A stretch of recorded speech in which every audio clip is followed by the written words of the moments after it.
Hi all, నేను మీ శ్రీని. నా video చూసి ఆదరిస్తున్నారు, అలాగే నా ఛానల్ సబ్స్క్రైబ్ చేసి సపోర్ట్ చేయండి ప్లీజ్. వీడియోలోకి వెళ్ళిపోతాం.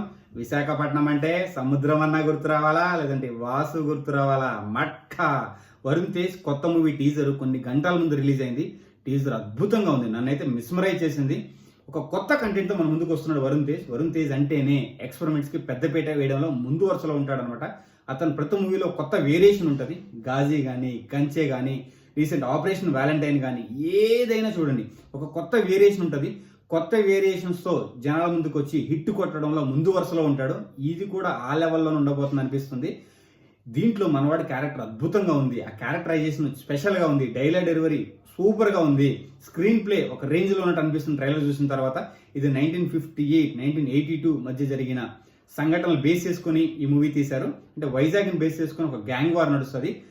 ఆ ఇయర్లో అంటే 1958, 1982 మధ్య ఈ టైప్ ఆఫ్ వార్స్ ఎలా ఉన్నాయి అన్న బేస్ చేసుకుని స్టోరీ ఉండబోతుంది. మనవాడి క్యారెక్టరైజేషన్ కూడా అదే రేంజ్లో ఉందన్నమాట. ఒక కామన్ మ్యాన్ గ్యాంగ్ లీడర్ ఎలా ఎదిగాడు, తర్వాత ఎలా బిల్డ్ చేసుకున్నాడు ఒక సామ్రాజ్యాన్ని వైజాగ్లో అన్నదే మెయిన్ స్టోరీ అనమాట.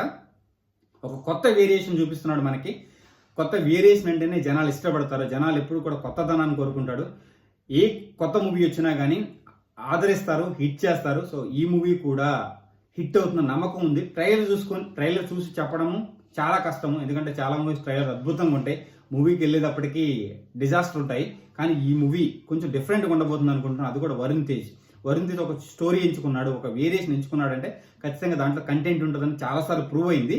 సో దాన్ని నమ్మి ఈ మూవీ హిట్ అవబోతుందని చెప్పి మనం నమ్మొచ్చు. ఎందుకంటే ఆ వేరియేషన్స్ కానీ, ట్రైలర్లో మీరు ప్రతి సీన్ కానీ, మనోడి క్యారెక్టరైజేషన్ కానీ, లేదంటే ప్రతి సన్నివేశంలో డైలాగ్ డెలివరీ కానీ చాలా అద్భుతంగా ఉంది. మూవీ కూడా అదే రేంజ్లో హిట్ అవబోతుందని చెప్పి మనం ఊహించవచ్చు, అనుకోవచ్చు, నమ్మొచ్చు. ఎందుకంటే ఇది వరుణ్ తేజ్ మూవీ కాబట్టి. సో మూవీ కోసం వెయిటింగ్. కొన్ని రోజుల్లో అంటే కొన్ని డేస్ పడుతుంది రిలీజ్ అవ్వడానికి. రిలీజ్ డేట్ రాగానే మనం ఇంకొక వీడియో చేద్దాము, విశ్లేషిద్దాం మూవీ ఎలా ఉండబోతుంది అని చెప్పి. సో ప్రస్తుతానికైతే జై హింద్, శ్రీని సైనింగ్ ఆఫ్.